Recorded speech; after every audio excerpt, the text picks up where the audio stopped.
everybody. It is Romania Black, and we are on episode 38. March comes in like a lion, baby. Yes. Oh my gosh.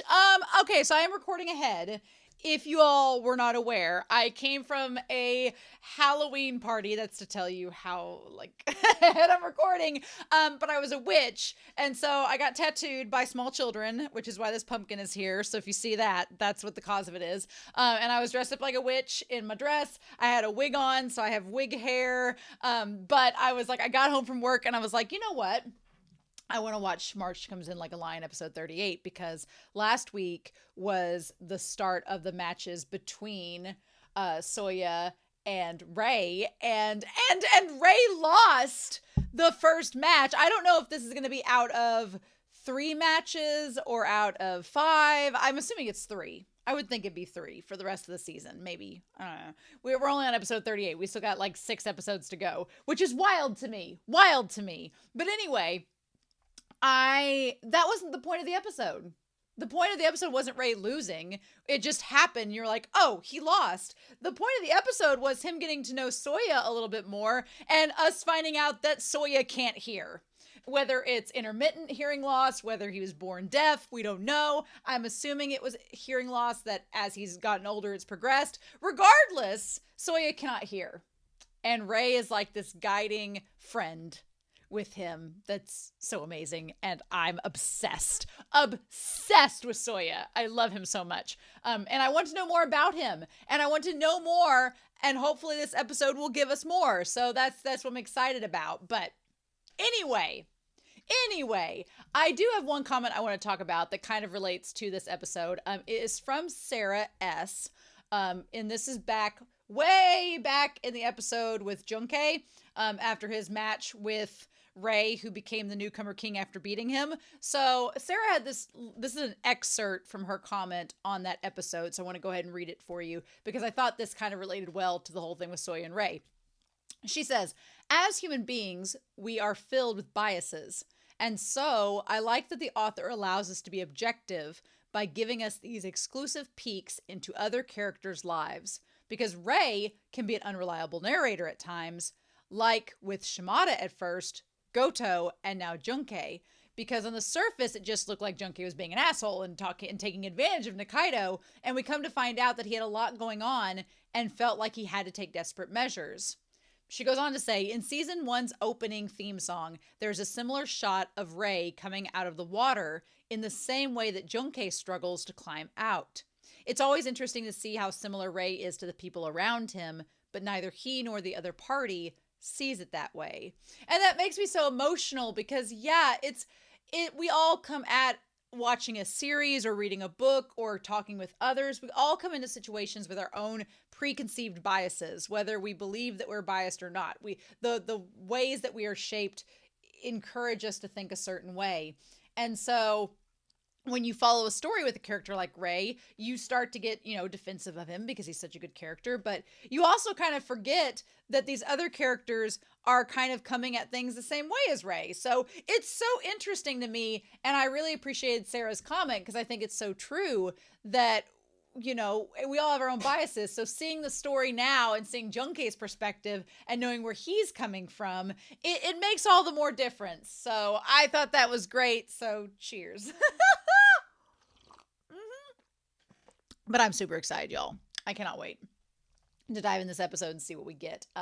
I can't believe we're on episode 38. It feels weird. It feels like we are nearing the end of the season, and I want to keep watching and binge watching, which is why I'm watching ahead, because I want to know what happens. But at the same time, I know that I'm going to reach the end and be like, and I know the manga is probably so good and it's so tempting. But at the end of the day, I'm like, I don't know. If I read the manga, I'm not going to do an anime reaction because there's just no time. So it's like, I almost feel like I should wait. So the struggle of being a March Comes In Like a Lion fan. Am I right? Anyway, that's all well and good, but we are not going to waste any more time. we are going to dive into this episode because I can't wait. I'm so excited. I hope you all are as well. But we are going to watch March Comes In Like a Lion. Let me get my earphones in. Episode 38, dear friends. And we're going to do that here in 3, 2, 1, and let's go. Yeah, so we're going to go back to this. Okay. We're going to go back to this. And them helping. Yes. I love how quiet it is. Like there's a rustling of the crowd, but I love how it's so silent. Like they don't need to speak. Yes. The sound design of this series is just incredible.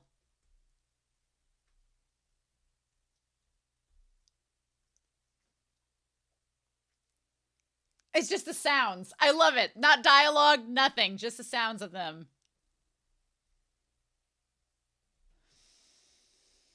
Oh. All right. Yeah. Like they don't even have to say anything. They're in their own world together. Yes. And then they going to the... Like they just look at each other and they're speaking in their own language. And see, when we go back to this, we had all the monologue with Ray this whole time, what Ray was thinking in his head. And here we get to see it from the outside perspective, and it's just so silent. Like it just shows them not... Yeah. Like everything from Souya's perspective, maybe?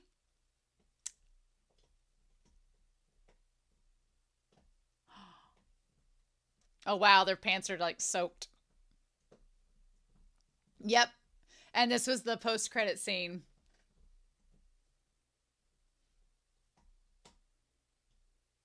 Wow. It's almost like, and the rainbow in the water. Yes. Oh, I love it. I love it. Ah! I absolutely loved that. I loved how the very first part where it's all quiet is like we're seeing it from Souya's perspective and there's no dialogue, but they both kind of like follow each other's vibes and know each other's thinking. Oh, uh-huh. Yes, please. Yes, please.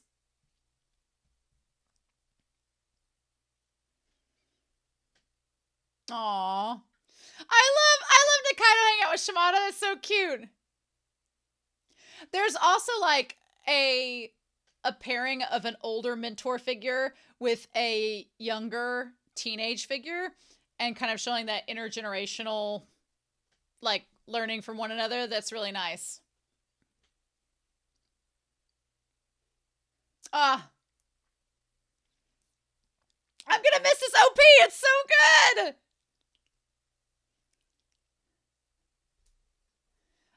It's so good, right?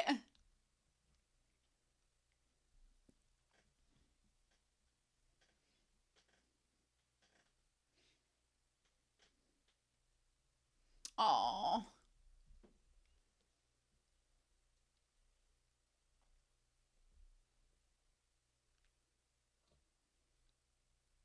Yeah.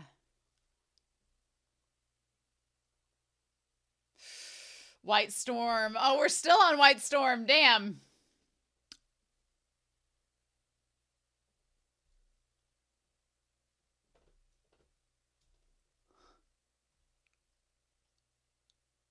Oh, my lucky number. My lucky number. Go Ray.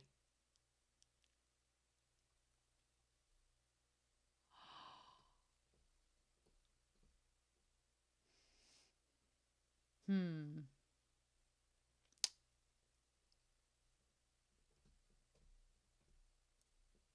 Oh. Oh, it's from his pants. I thought the room was leaking, and I was like, is this that shabby of a hotel? But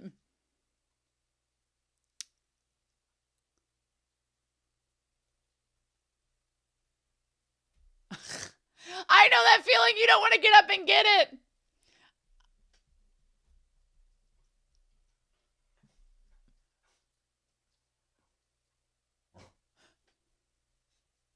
Oh, it's a chairman.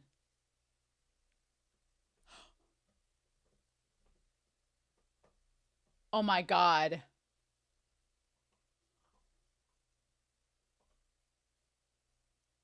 Nursing a hangover?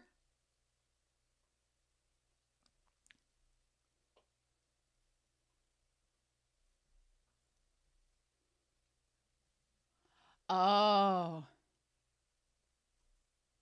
Oh, and he's hungover, so he's like Souya.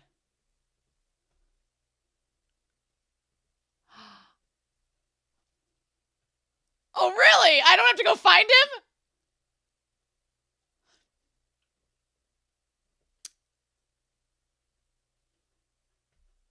Oh, wow, the river being green.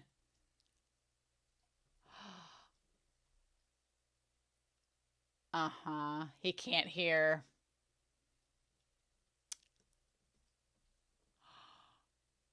Oh.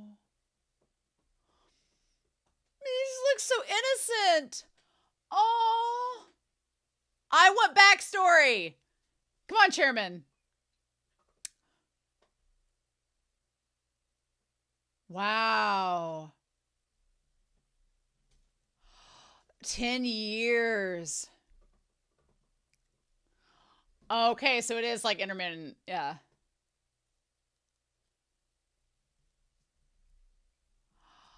Oh.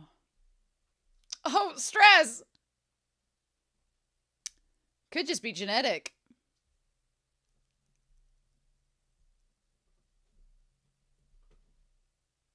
But he didn't mind the silence. Wow. Well, no, of course not.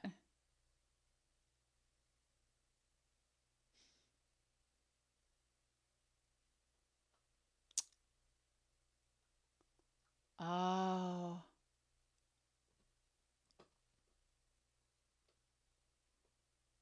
Mm. He was always alone. Yeah. How long has that been? So was that around the time?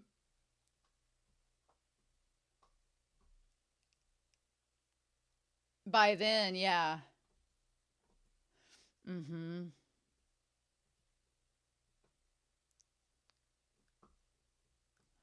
Ah, like Shimada. Ah, so not everybody knows.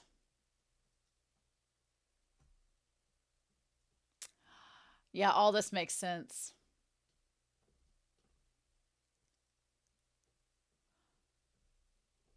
Oh, yeah.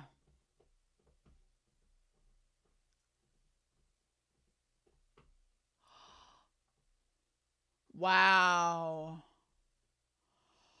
Because I'm assuming the countdown is verbal, and so he wouldn't be able to hear it.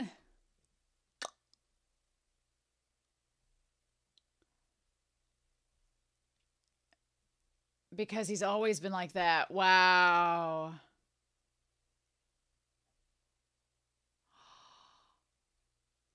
Wow. Well, no, I can see why. They probably just think he's a savant. Yeah, eccentricity of a genius. Oh.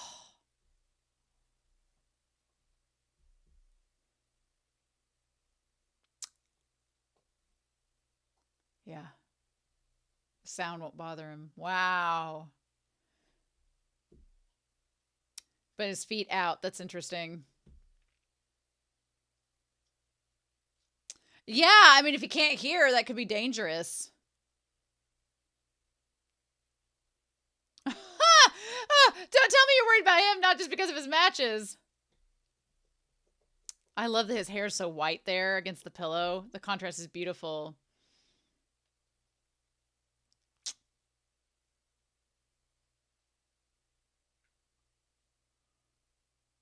Oh.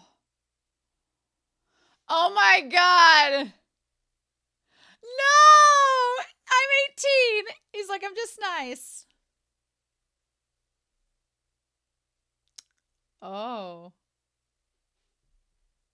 So they just play the one match and that was it?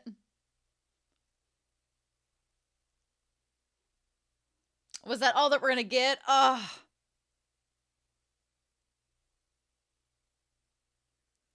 Wow, I love it.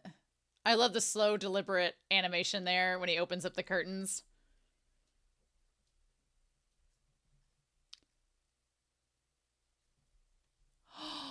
Oh, that's so sweet.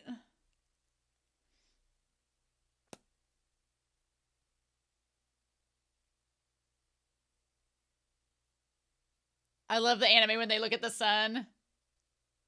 A fake looking blue. Mm. Yeah. Wow. As if painted by a child. That's so good.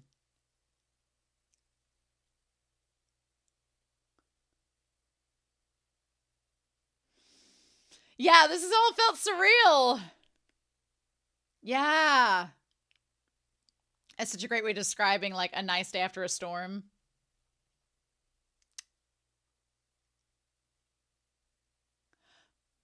It doesn't seem real that you walked with him. Oh, I love it.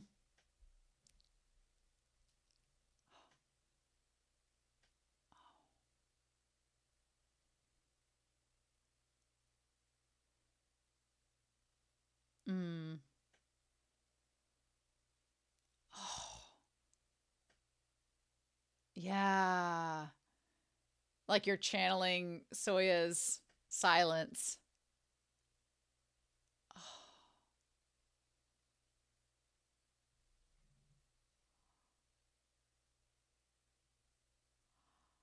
Oh my God. In the quiet.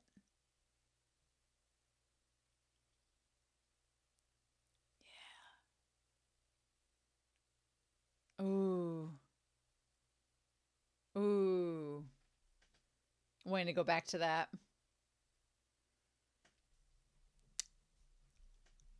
Oh.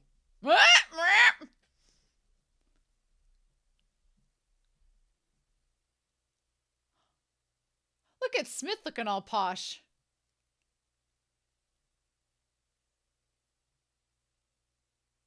Probably, yes.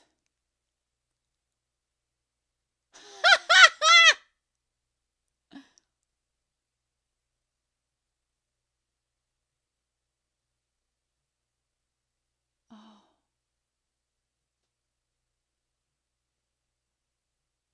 Oh. Like he's making copies of the matches that Souya were in.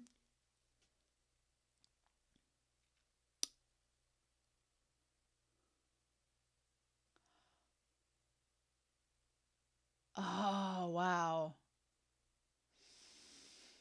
Like an obsession. Like he's obsessed now, right? Restart. Ooh, okay.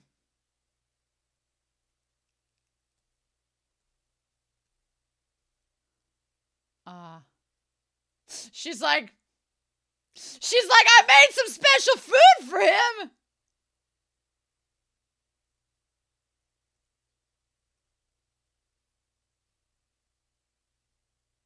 Uh oh my God. Ah! I love Hina with her hair up like that.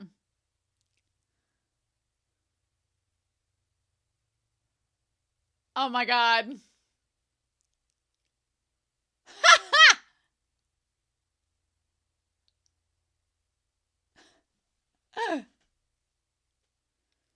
Oh my God.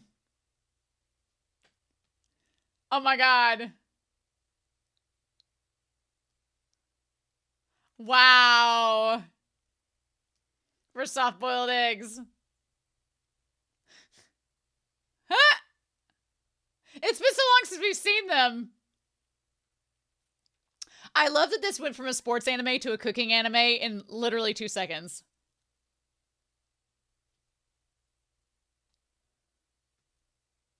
Oh my God.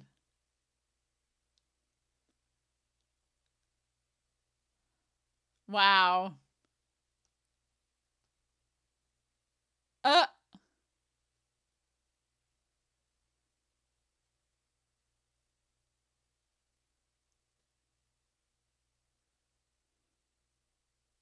he's reliable.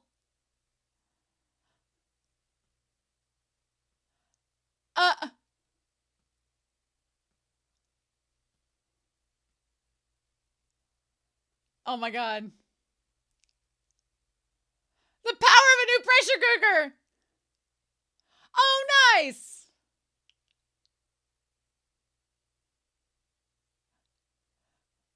I love it.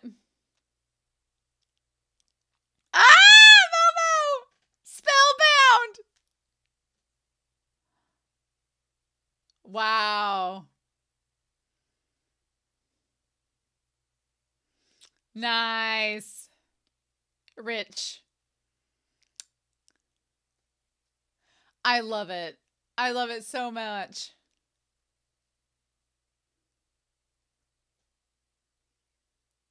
I wonder if they'll take Ray any. Oh, I love her with her hair up. It's so cute. Oh.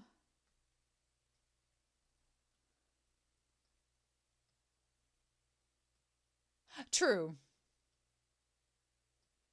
Uh-huh.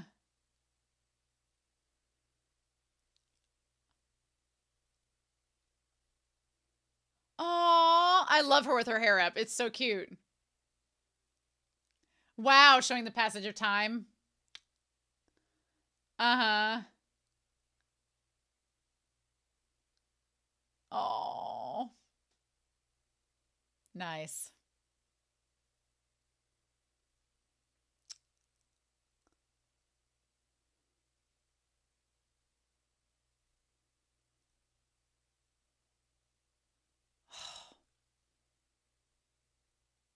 Obsessed.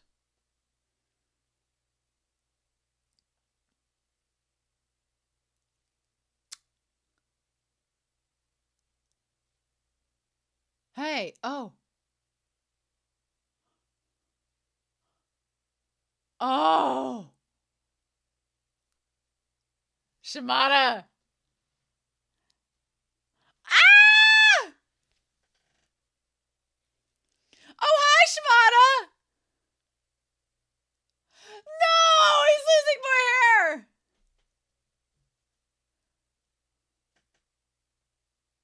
Ah! Soya's. Mm-hmm. He knows how because he's played with him before. Yes.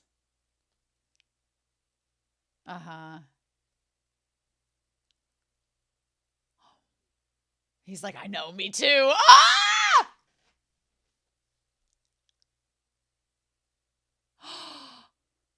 Good.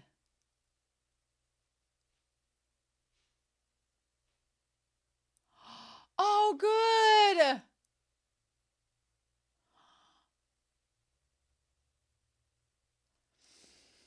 I'm glad that brought him back to reality. Yeah, go see him.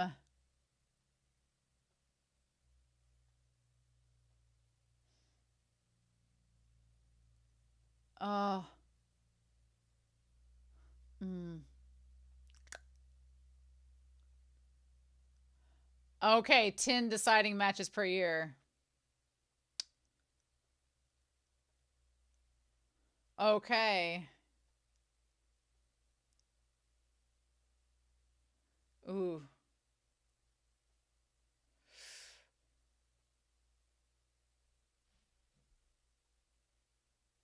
Hmm. Oh.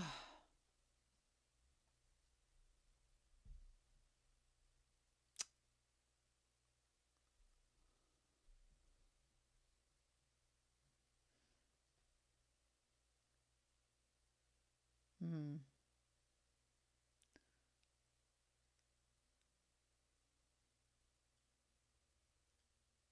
Yeah.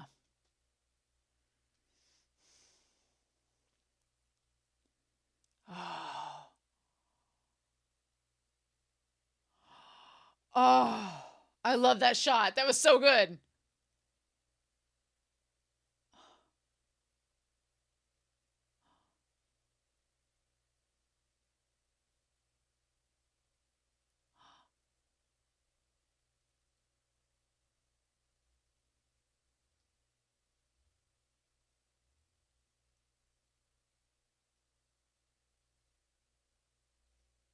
Did he win or lose?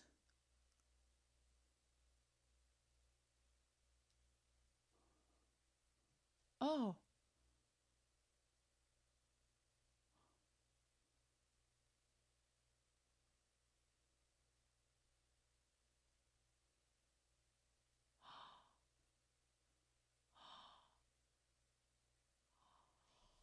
Oh, he's waiting to see him when he's done with his match.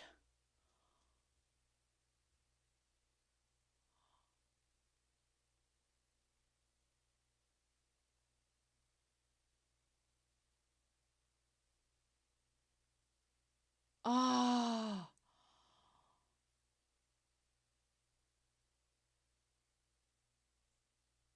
Oh.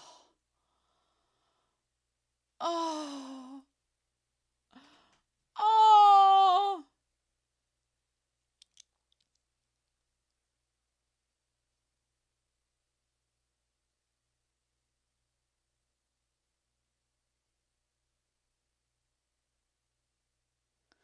Ah! Oh, sweetheart! Oh.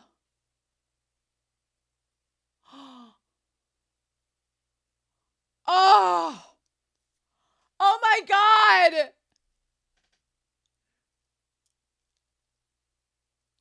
Ah!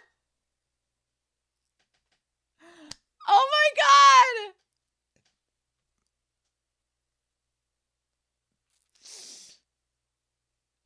Ah!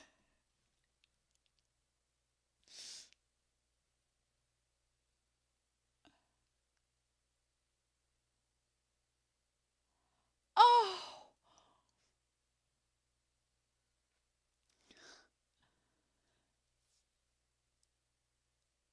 Oh. Oh, shut up.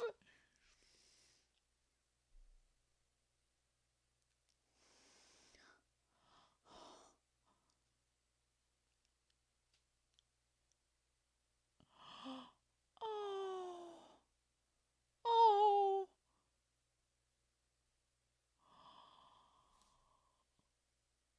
Oh. My freaking heart.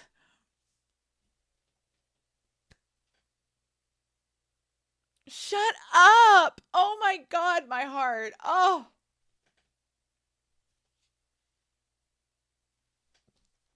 Oh my God. Ah. Ah. Ah. I can't yell. I can't. Nope. Ah. That was so good. So good.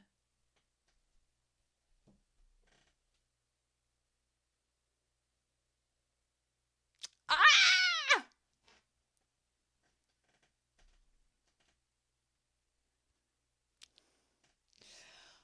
Oh my God.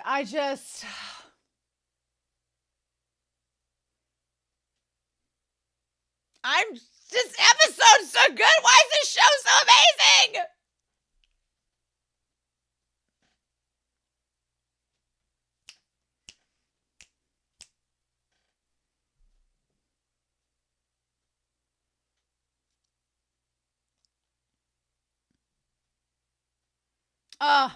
Y'all.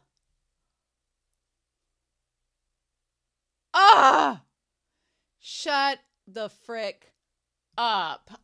Oh my God. Oh. We have to talk about this. I love everything about this series. Mm-hmm. Mm-hmm. Oh my God. Why aren't more people watching this show? Has everybody already watched it? Is this nothing new? I can't, it's weird. I can't base the popularity of a show on my channel based on how many people watch it, because I feel like it depends on the algorithm. It depends on who has been following on the channel, and it's a show that meets their genre that they were already into. It depends on nostalgia. It depends on the new factor. And this series has been out a while, so it doesn't have like a lot of new up and coming, oh, this is a new show viewership. But if tell your friends to watch this damn show, because it's so good, and there are no bad episodes. And it has such a way of worming into your heart, and it's so moving, and it's inspiring, and it's heartfelt, and it's terrifying at times, and it's real. It's not preachy. It's so good. This show is like my jam. It's my bread and butter. Like, if every show was like this, I would never be sad reacting to any show. It's so good. I'm like, it's amazing. It's amazing. It's so damn good. I can't overemphasize that in any way, shape, or form. And this episode was so great too. Like, this show doesn't miss. They're all amazing episodes. I have no qualms. I have nothing bad to say about them. So, okay. We do need to talk about this episode, though. We do need to go through and talk about it. I really loved the opening, because at first, I'm going to be honest, I hate recaps, especially when you're a reactor and you're watching week to week and you're like, I don't need a recap. I know what I just watched. I'm fine. But what I do like with what Shaft did with this opening scene, and it took me a second to catch on, is that they showed us the little montage scene in the opening that we saw at the very end of the last episode. But the difference is, last episode, we saw Ray, his monologue. We could hear Ray's monologue and him like going on and talking about the events of what happened and everything like that. And here, what we get instead is we go back through that scene, but it's almost like it's from Souya's perspective, and we see it with no sound. Like, just the only sound we get is the sound outside. Everything else is like tuned out.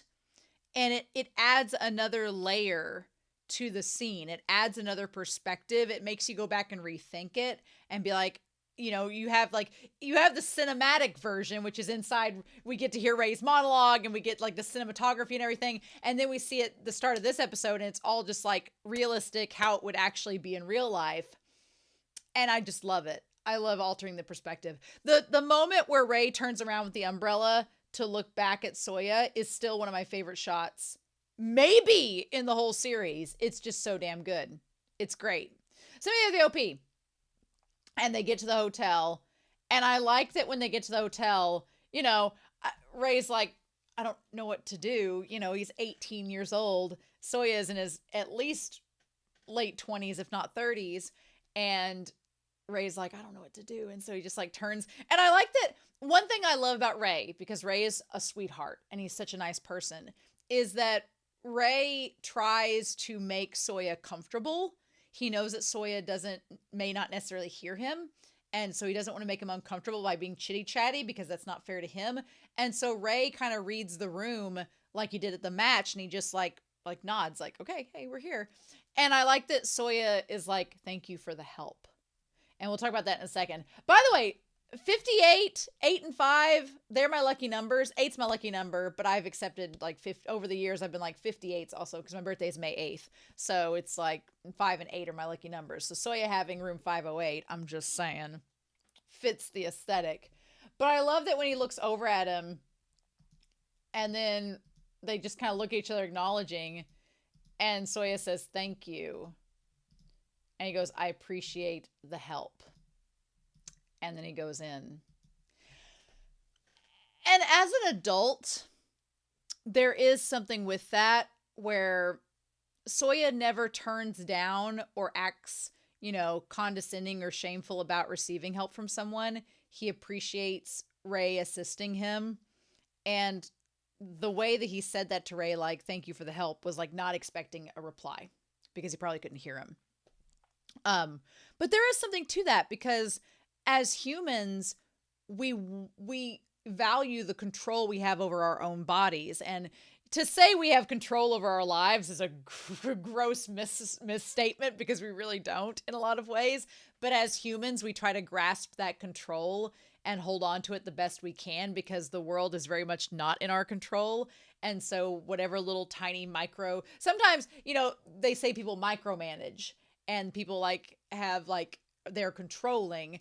And a lot of that is we as humans, all of us are controlling, and we all micromanage ourselves to an extent because we want to grasp that control of our lives that is often so not granted to us. But we're humans, so we have pride, we have an ego, and it can be hard sometimes to accept help from others because you don't want it to be a reflection upon your own inadequacy. And so for Souya, who is viewed by the shogi world as this god, who is viewed as this, like shining beacon among men, for him to look at Ray and go, "Thank you for the help," is like, I think only the chairman would probably have ever heard that phrase from him, other than Ray. I think the chairman would be the only one that's ever heard that. And the chairman's a master too. And here you have Ray, this up and coming pro shogi player who assists him out of the kindness of his heart. And Souya's like, okay, but there is a part of you that thinks that Souya must also feel like the fact that he would need help. But he takes it all in stride. He doesn't let it bother him. And I love that, you have Ray, you have the dripping. First, for a second, when we saw the puddle of water on the floor, I thought for a second that their hotel they got was kind of shoddy and it was like leaking water. And I was like, oh, that sucks. But no, it was from his pant legs being soaked, dripping to the floor. And he like took off his pants and hung them up on the chair, which have done in the past, know that feeling. And he's just sitting there like dazed on the bed. But he can hear the wind howling and the rain hitting the roof and everything. And he's like restless. And then you have Souya who just instantly falls asleep and he can't hear anything. So it just like tunes out and he's gone. He's good. But, oh my God, I love that. And I love, so the chairman calls him. The chairman calls Ray and he's like, "It's me." And he's got like all these beer cans and like, he's clearly hungover. He's like, "I was drinking until morning with the local support group and the sponsors, and I just woke up." Like he's been drinking all day and he's sitting there like eating beans and peanuts. He's like, "I heard the bullet train shut down." Like he's just basically, he's got hair of the dog. He's got like a sake glass. He's just like, "I've been, I partied too hard, Ray. My body couldn't handle it." And he's like, "So on the same bullet train as you was Souya." And for a second, he doesn't know that Souya was with Ray. So it feels like, the chairman's like, "Shit, I didn't go check in with Souya. Like, what if he's in trouble?" And Ray's like, "Oh yeah, no, he's with me." And he's like, "What? Really?" He's like, "Well, if he's with you, then you know that he can't hear." It all makes sense. Everything makes sense. And the fact that not everybody knows, that only the select few that, I'm sure Shimada knows. Shimada has to know because he's played him enough, right? He's played him enough. He probably knows that he's deaf. And Shimada is also a very nice person. And Shimada's so like, not bothered and not a gossipy tease that he's not going to go telling people because that's not how Shimada works. So we'll talk about Shimada later on, but he knows. And Ray knows and the chairman knows. And he's like, the select few that play him often know, which could include the big bear of a man that got really out of shape when he lost to Souya. He probably maybe knows. We don't know. He doesn't say anything, so maybe he doesn't know. But I'm sure some of the masters know, like maybe Koda or Godo know as well. But yeah, the idea that this is called the White Storm. Mm-hmm. And that's the thing too, like when I think of White Storm, I think of snow and a snowstorm. And a snowstorm, it kind of like muffles sound and like condenses it. So, and he's like, he cannot hear. And then like he looks so tiny in that bed, like he's asleep. He didn't touch his food and he looks so tiny and like with his eyes closed and his hair like looks contrasted to be white. For someone that's like claimed to be this larger than life figure in the shogi world, to see him all curled up in this little bed, he looks so young and like youthful, and he looks so small and just like helpless, like an infant, and he's just there. I want to look up real quick symbolism of feet outside of bed sheets, and if there's any symbolism with that. The gesture of uncovering feet. So I kind of wanted to know if there was any like symbolism behind that. Interesting. There's a theology of a rumpled bed and feet sticking out of the blanket. It regulates their body temperature when they're asleep, preventing them from overheating. Okay, that makes sense. Okay. And keeps the airflow from the fans off their skin. Maybe that's it. It felt almost like it was humanizing, I guess is what I was thinking of. Like the symbolism of him with his feet stuck out from the sheets. It almost felt humanizing. Like you have this figure that seems like ethereal, and then you just see his little pale feet sticking out from the blankets. It made him seem human, which was so interesting to me. But yeah. So then Ray's like, so when did this happen? And he's like, about 10 years ago, which has been a decade. He's like, there are times when he can hear and times when he can't, which makes all the sense now, because there could have been times at the conference, at the Q&A session, where he did kind of hear what they were saying or could read their lips. And he's like, oh yeah, this is the question and this is what I'm doing. And I'm sure if they were talking in a microphone, then it probably was better that he could hear. But then there were times where he couldn't hear the question and he answered, and his answer seemed off or didn't reflect the question. And people were like, and so it's like, well, is he, just eccentric? Is he neurodivergent? Or is he deaf? And so he's deaf, but he's just trying to like say what he thinks is it. And he's like, he's been to doctors, but they can't find the cause. They say stress, which I'm like, well, a shogi player having bodily harm due to stress?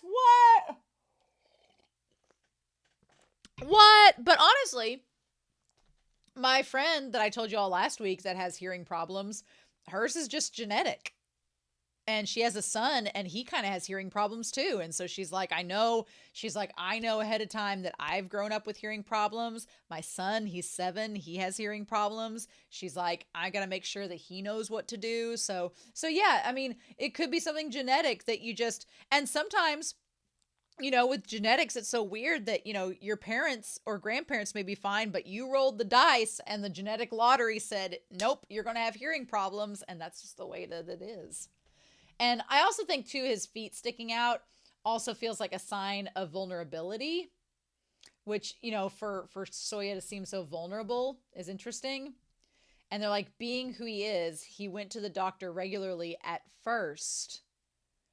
But then after a while, he claimed, that he didn't mind the silence. And I feel like for Soya's character, it is similar to Ray. He may be naturally introverted, and that he doesn't mind not hearing people, right?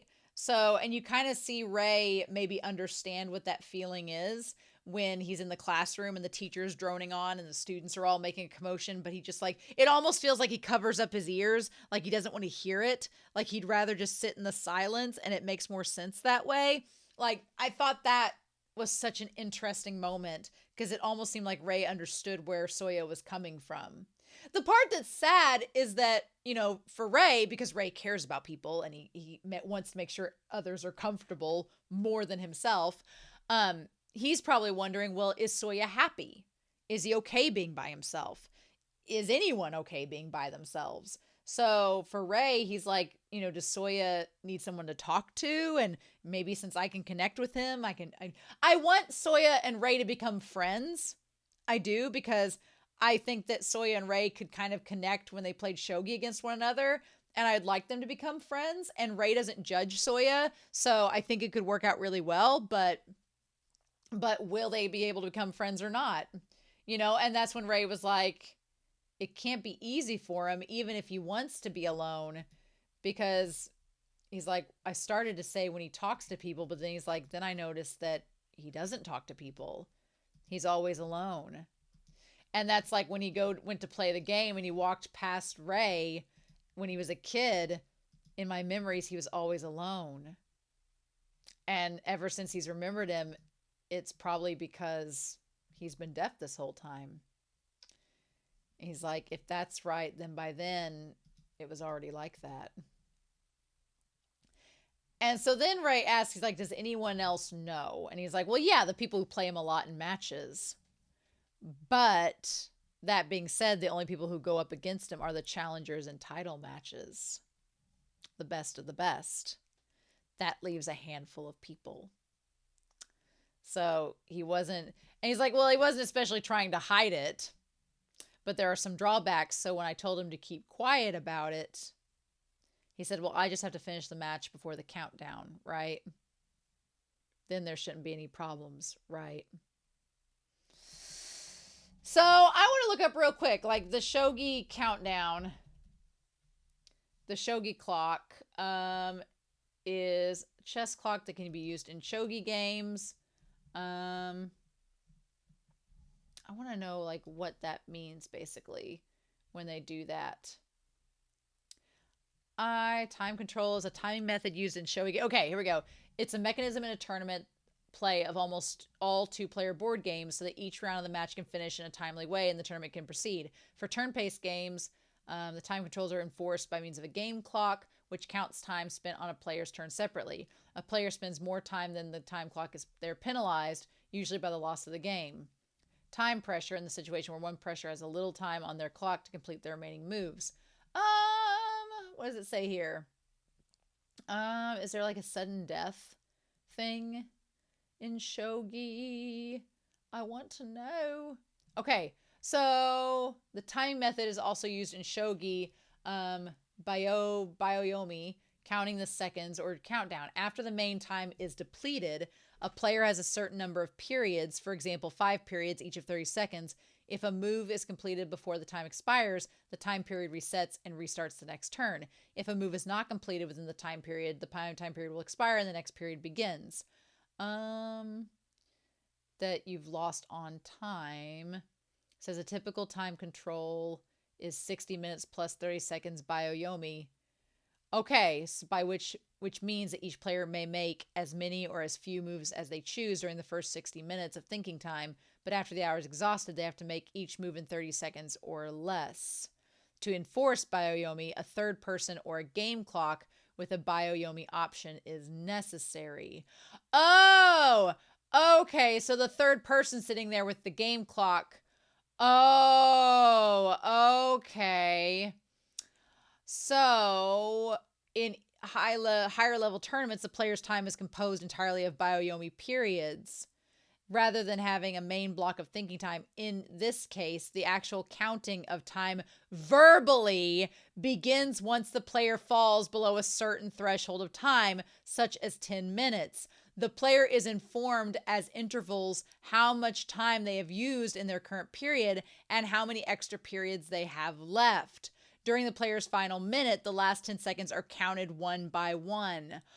Oh, so, okay, that makes sense. So, if Souya ever goes over time and the time clock runs out, then there's going to be a person sitting there verbally counting the time. But if you can't see the time, if you can't hear and you're relying on verbally looking at their lips to read what they're saying, you can't play shogi while you're looking at their lips. Oh, that would be a horrible drawback. Oh. So that's why he's like, I can't, I'll just have to finish the game before the time runs out. That's a lot of pressure. Because that means that's a lot of pressure because at least, in a regular game, if you're down to the wire, then you've got this backup, but Souya doesn't have that luxury. And of course, Souya doesn't want people to find out about it because he's like, if people find out I have a disability, then what are they going to think? Because on the one hand, people might be like, oh my God, he can play shogi. And even though he's deaf, oh my gosh. But then you're probably going to have a group of assholes that are like, well, isn't that cheating? Because since he can't be distracted by what's going on. And then there'll be another group of people being like, well, if he runs overtime, well, then how are we going to do the time signals? Because he can't hear verbally. So is he able to play? So yeah, no wonder the chairman doesn't want people to know about him being deaf because he doesn't want it to affect him being able to be a shogi player and to face any criticism or be reprimanded for it.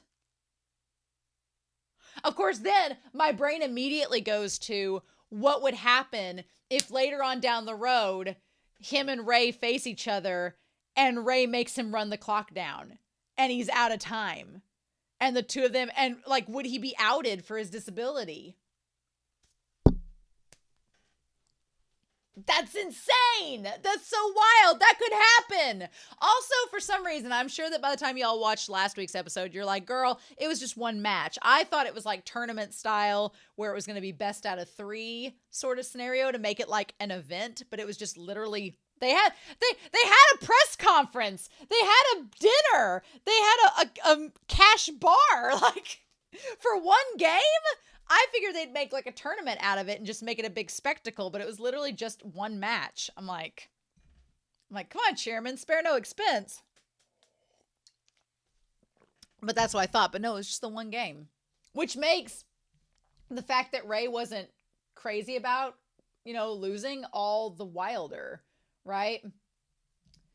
And so the chairman says he's a carefree guy about everything, which, I mean, you kind of got to roll with it. He's always been that kind of person. He's always been carefree. So even when he says something that's incoherent, like he just looks down like, oh no, I spilt it. Oh, people let it slide because he was like that even before. So basically Souya's always kind of been eccentric and just kind of like go with the flow and like, it's fine. So then when his hearing loss came in, it was just like, okay, I'm just not going to be bothered by it. Like no F's given. And so it didn't seem out of character. And everyone just assumed he's like, as for the reception and the Q&A before and after, they tend to be similar in terms of order and content. Yes. So it's ironic as he became better and better at shogi, people would look at him like he was a little crazy, but chalk it up to the eccentricity of a genius. And even have fun with the mistaken notion. So yeah, if you were him, you go to all these tournament and title matches, you know what questions they're going to ask you. It's the same at every interview, like post-sports game, pre-sports game, they ask the same questions. So he kind of knows how to answer them or what they're going to ask. So it's like, okay. And so he can kind of, and if he gets it wrong or answers incorrectly, they're just going to chalk it up as being, wow, what a crazy guy, and just roll with it, right? Because he's always been like that. So it's so wild that we get to like go into this secret world with Souya in this moment. I'm obsessed. I'm like Ray, I'm obsessed. And he's like, well, if he's in his room now, I'm sure he'll be sleeping fine. Just don't bother him. And just glowing there all. He's like, yep, just leave him alone. He'll be fine. And he's like, you were a big help. And the chairman says the same thing that he did, that Souya did. He's like, I'd been nervous of him walking around in the rain looking for a hotel. I love it. He's like, he's got the Jewel General Tournament best of 7 matches. So that's the one Nikaido's trying to go after as well. Nice. Awesome. So you were a godsend taking him with you like that. Mm-hmm. He's like, but listen, Kiriyama, I thought this back in Kyoto as well with Shimada. He's like, you're really good at looking after people. He's like, you're like an old man. And Ray's like, really? He's like, I'm 18. He's like, it was an entertaining match. You and Souya had a normal, mutual understanding of each other. And he kind of smiled. So yeah, Souya's just like, all right, kid, I accept you. I acknowledge you. It was really sweet that Souya paid for his hotel room. That was really nice. Like that.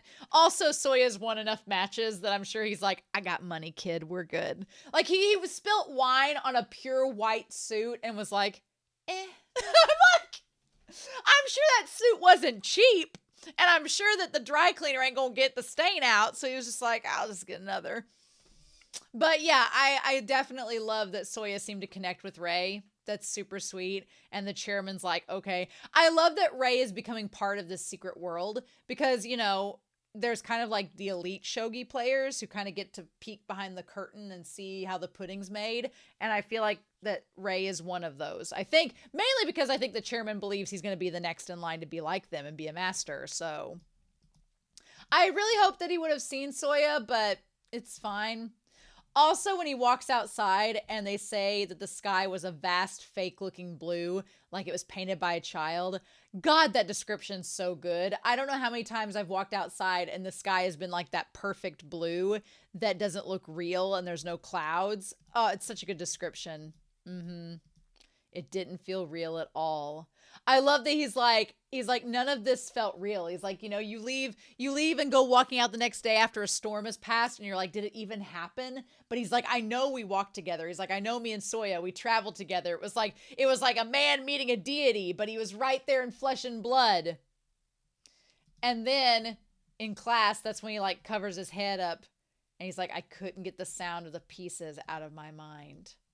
And he immediately goes to the shogi hall to walk in and check Souya's moves and try to learn from them so he can play him again. Like, that's the addiction. That's what Shimada was like, I know what that addiction's like. He's like, once you play with Souya, you want to play with him again. And it's like, yes!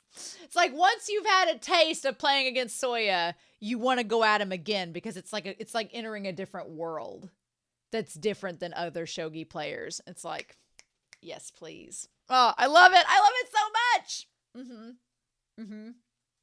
It's so good. But yeah, so he goes back to the hall to get the records, and that's when he sees Smith and the one guy that Suda's voice acts for. Smith is just sitting there, hand cocked on his hip, doing that, just being like the most metrosexual out of all the shogi players. I love it. I love that the one guy's like, well, he probably just got tired from PE because he had to go to class the next day, But he's like, nope, going back to the matches.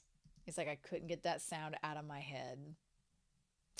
So we go to the final part restart. And Hina, who looks absolutely adorable with her hair up in the bun, super cute. She looks a little bit more like a Kari there, like she's starting to grow up, which is crazy to me. I'm not ready for that. And she's like, Kiriyama says he can't come over today either because he has to prepare for a match tomorrow. And Akari's like, well, that's just too bad because we've made boiled eggs and all of this. And his text says, thank you for the invite, which is the most sweet. He has a title match he has to prepare for. And she's like, well, that's too bad. I love Akari being like, I made braised pork. And honestly, braised pork is pretty damn good. And then they talk about soft boiled eggs that's been soaking in the pork's sweet, salty juice. I'm going to be honest with y'all. I don't like hard-boiled or soft-boiled eggs.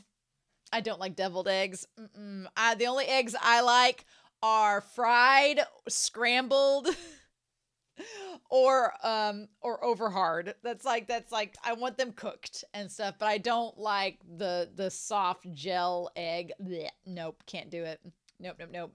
I do love them talking about the Kaminado, like the Kaminado, what is it? The secret technique discovered after dozens of failures, the Kawamoto family wisdom, the secret of getting the perfect soft-boiled egg. And they go through how many minutes they try to do it and like map it out. I just love it. I love how cute this is. And they've timed it down to 8 minutes and it's great. And there's instructions. I'm sure this is in the manga exactly like this. And I absolutely love it. And they give all the little secret techniques. It suddenly becomes a cooking anime. Real quick. It just instantly becomes a cooking anime. And it's hilarious, right? But I love that they go through this. And then she talks about how and here's the thing. She's like, we actually won a pressure cooker from the neighborhood association drawing. So she's like, we've wasted all this time when we have this very new like piece of technology. And then she talks about the pork belly is 58 yen per 100 grams. So she's like, I could get a kilogram for 580 yen, which yen to US dollar. Now, of course, inflation is a thing, but 580 yen is $3.82, which back in 2008 would have been pretty reasonable. Super cheap now, but pretty reasonable back then to get a kilogram of pork belly. Something that is so intriguing about this series is that when they take time like this to focus on the Kawamoto sisters, it's showing just how frugal they are and how it's so damn relatable because a lot of what they're doing is so like it's adulting, right? And it's the idea of them working through their struggles of being, a household that it's literally Akari working in the bar. Hina and Momo are kids, and the grandpa with the confectionery shop, like, they ain't pulling 3 figures, you know? So they're bringing in just enough to survive on. And it just shows them, like, but they find a way to survive on what little they have and make the most of it. And it's the idea of cooking and creating community through cooking and them like bonding over it. And it's beautiful. And it's something so simple. And it may seem to some like a waste of time to have moments like this in the anime, but honestly, seeing these sisters like get so much joy and family bonding from just a simple act of trying to perfect a soft-boiled egg and make the perfect dinner is literally the most heartwarming thing ever. And it like just it's so cozy and it warms my heart. I absolutely love it. And I love that they say, I love Momo being like spellbound by it. And they're like, well, Ray doesn't know what he's missing. And then they're like, well, we'll just have to make it again. And next time it'll be even better. So they're like, we'll just make it again for him. And we'll have perfected it by then. And he won't know what's going to hit him. So then they have the picture, which shows how much time's passed. That since the last photo of the puppies from Chio, like at least, 2 months have passed or a month has passed. Because there's puppies now. And they're like, we can't wait to see them. So anyway, Ray is looking at Souya's match records as he's on his way to his own match. And he's just absolutely distracted and not thinking. And he's tuned everybody out and the silence has taken over, right? And for a hot second, I got a little bit worried because Ray seemed to be dazzled and bewitched by Souya, as we all are. Because he wasn't paying attention. He was tuning people out. And for a hot second, I was a little worried this episode that Ray was going to maybe tune out the Kawamoto sisters and shove everybody away and just be obsessed and focused on Souya. But then Shimada, our adult of adults, I swear, Shimada and Nanami from Jujutsu Kaisen would be best friends. They would be. And I would be sitting in that meeting all day long. But he luckily gets saved by Shimada from like walking straight into traffic and getting run over. Ray nearly got isekai'd into another series if Shimada hadn't been there to save him. But he's like, what are you doing? And then that's when he's like, you're like a kid with a video game. And he's about to get onto him when he sees what the game, I love these like confiscates, like, what is this, game records? And Ray's like, no, he looks like such a little kid. They intentionally draw him looking like a kid. And then he sees that it's Souya's game records. Toji Souya. Okay, so I thought his name was Meiji, but that means master. So his name is Toji. Toji. And then Shimada's like, so you had fun, huh? He's like, so you caught the bug. You battled Souya, and now you know. And he looks so dazed there. He's like, your match with Souya. And like still, Ray's face is completely glazed over. He's like, you want to see him again at the board, right? He's like, you want to play him, huh? He's like, I get that. I love that he gives him back to him. And he says, I know how it is. It's like once you've tasted that honey, you want to go back to it. So anyway, that's when he says Nikaido's out of the hospital. And if anything is to snap Ray out of his funk, he's like, Nikaido? And he's like, yeah, he's going to make it to the first qualifying round for the Jeweled King tournament in 2 days. And that's when Ray's like, oh, Nikaido's better. What? Like that snaps him out, right? His bestie. I love it. And he's like, well, is it okay that he's playing right after he's been discharged? And Shimada's like, well, why don't you go up and see him? And I don't know if Shimada was being serious here because he says, he's suffered some blows from his absences. He has 2 black marks for default losses due to absence. So he's like, he's probably depressed. And I don't know if Shimada really did think he was possibly depressed or if he was just saying that to get Ray to go visit him, knowing that Nikaido was probably fine. I don't know. I can't decide which one's which. It could go both ways. But we figure out that you have 10 deciding matches per year. There are 34 C ranked players and 2 get promoted to the next rank. The top 2 are promoted. And if you get a black mark, then the player gets 2 demotion points, then they're demoted. So Nikaido's like, we're going to start our legend. and create it. And Rei's like, I'm sure he hasn't fully recovered. Or Shimada says that, but seeing you again would probably cheer him up a bit.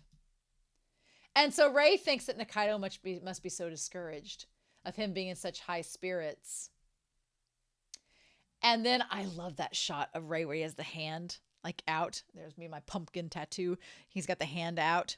And he's like, I made a comeback because of those words he said to me then. Yeah. He's like, I was influenced by Nikaido. He's like, so I got to be here for him now. And of course, so he sticks around after the match. And he's like, you don't have a match today, do you? And he's like, no. And he's like, but you know, I'm waiting on Nikaido to see what's going on. And he's just sitting there waiting. And he goes to the edge to look in, being like, is he okay? And then we see the two of them. And you hear the guy say, I lost. And Nikaido is just so, like the emotion coming from Nikaido. He's so excited that he won. And he's back in the saddle again. Aerosmith starts blaring out. And I love Smith being like, look, that was awesome. It was Nikaido. Look how good he did. He's like right out of the hospital and he beat Aono. Now, of course, and then Rei's like, okay, he's all right. And then, of course, Nikaido's like, I played my king to 7-9 with a 1-turn lost bishop exchange. He's like, that's the moveset they're going to name the Nikaido vaccine. A new method. I love it. I feel bad for this one guy who's like, hey, I helped you when you passed out. Against the one guy in the newcomer tournament. He's like, I made sure you're okay while the ambulance was coming. He's like, I carried you that day and laid you down. And he's like, it'll be okay, Nikaido. And it says the ambulance will be here any minute. And he's labeled like super nice guy. He's like, I'll go find your butler. And he's like, and now this, and you beat me. And Nikaido's like, yeah, sorry about that. He's like, thanks for taking care of me. He's like, but that move, they're going to name it after me, right? And he's like, not if I have anything to do with it. I just love how excited he is. And then he looks over and sees Kiriyama and he's like, look. He's like, did you see my awesome new move? And he's like, I've been thinking about it for the longest time. And I finally got a chance to try it out today. And in that moment, Rei is like, you and I are nothing alike. Because Rei's like, if I had gone through something like that, I think I would have been depressed and sad and needing to be cheered up. But Nikaido's not like that. Nikaido, he exudes this charisma and he exudes this enthusiasm. And even when the chips are down, he keeps going. And I feel like part of that is Nikaido knowing that he has to make the most out of his life because of his illness. And he's like, I have to make every day count and I can't hold back. And it's just, it makes you want to cry, right? Oh my God. And he's like, it's been my aspiration to create a technique that'll leave my name on it. He's got the Alexander Hamilton syndrome.